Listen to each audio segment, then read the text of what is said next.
Bonjour François-Xavier Bellamy. Bonjour. Député européen, les Républicains, vous présidez la délégation française du groupe PPE au Parlement européen. Cette Europe mal considérée, on en a eu encore un exemple cette semaine en Turquie. La présidente de la Commission, Ursula von der Leyen, invitée à faire tapisserie sur le divan, alors que d'autres hommes étaient à la table des discussions avec Recep Erdogan. Comment est-ce que vous avez vécu cette séquence ? Évidemment, d'abord, je crois que ce déplacement en tant que tel était déjà une forme d'humiliation que l'Europe s'inflige à elle-même. Il suffit de regarder l'année écoulée. Monsieur Erdogan a déstabilisé la région partout autour de lui.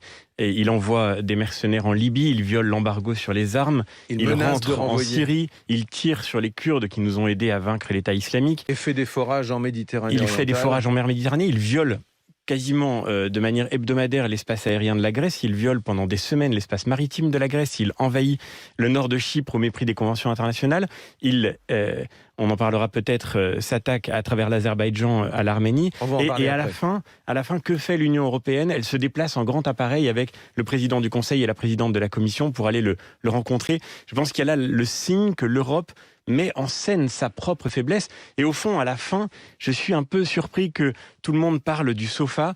J'ai envie de dire que quand la Turquie menace l'Europe, nous regardons un sofa. Bien sûr que cette situation a été humiliante pour la présidente de la Commission, mais ce n'est qu'un détail peut-être à côté des dizaines de milliers de victimes de la politique menée par M. Erdogan aujourd'hui, des milliers de morts que sa politique a directement causées, ne serait-ce que dans cette dernière année. Et c'est pour ces morts que nous devrions parler, qui me paraissent encore bien plus importants que le fait que la présidente de la Commission n'ait pas pu trouver un fauteuil. C'est-à-dire qu'il ne fallait pas tenter cette normalisation des relations européennes avec la Turquie ? Il faut bien sûr échanger avec la Turquie, c'est parfaitement normal, c'est un grand pays qui est à la lisière de l'Europe, mais je crois qu'aucune relation ne peut se construire qui soit utile et qui soit stable si elle ne se fonde pas d'abord sur la vérité. D'une part, nous n'avons pas le droit d'essayer d'avoir de bonnes relations avec la Turquie au mépris de la vérité et de la justice.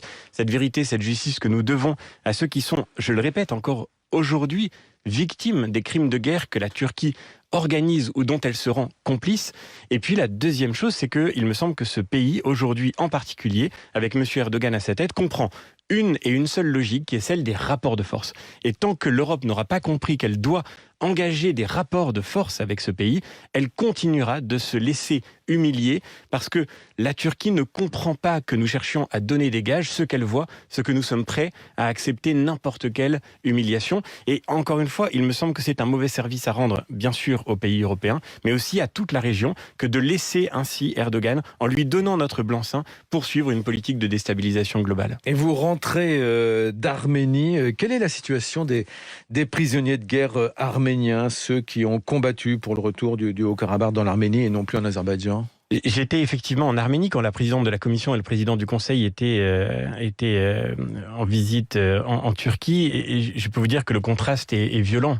Aujourd'hui, l'Arménie sort d'une guerre qui lui a été déclarée de manière unilatérale par l'Azerbaïdjan, avec le soutien de la Turquie, une guerre qui a fait des milliers de morts. J'aurais voulu que toute l'Europe regarde le cimetière de Yarablour où reposent aujourd'hui des milliers de jeunes Arméniens qui ont donné leur vie pour défendre leur pays.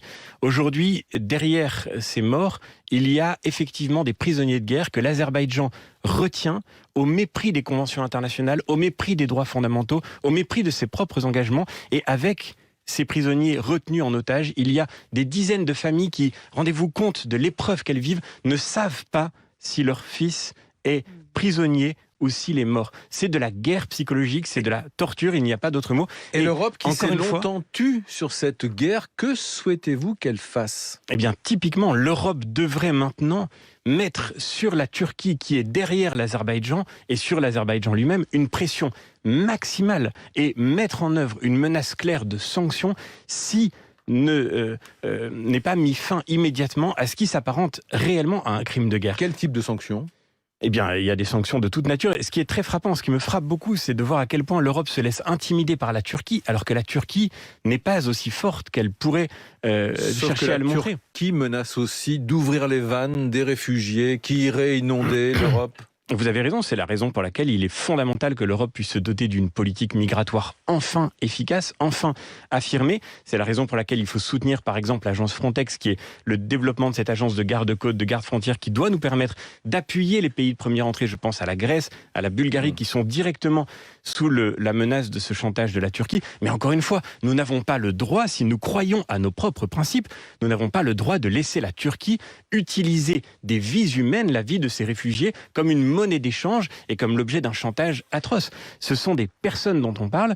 Si la Turquie accueille des réfugiés sur son sol, il est normal que nous coopérions avec elle, mais il n'est pas question que nous laissions plus longtemps se faire cette situation qui est à la fois humainement indigne et politiquement dévastatrice, dans laquelle nous laissons à la Turquie le soin de cette prestation de contrôle de nos frontières avec une espèce de lâcheté qui, je crois, ne peut que nous coûter à terme très cher. Et si cela nous empêche de parler des crimes de guerre que la Turquie continue de soutenir aujourd'hui avec l'Azerbaïdjan, eh bien cela se fait sur le dos de notre propre dignité, de notre dignité élémentaire et de notre fidélité à ce que l'Europe devrait être. Eh bien, si vous voulez que l'Europe bombe le torse devant la Turquie, est-ce que ce n'est pas aussi l'occasion, dans la perspective du 24 avril 1915, la rafle des intellectuels arméniens qui a marqué le début du génocide arménien, 24 avril, c'est dans 15 jours.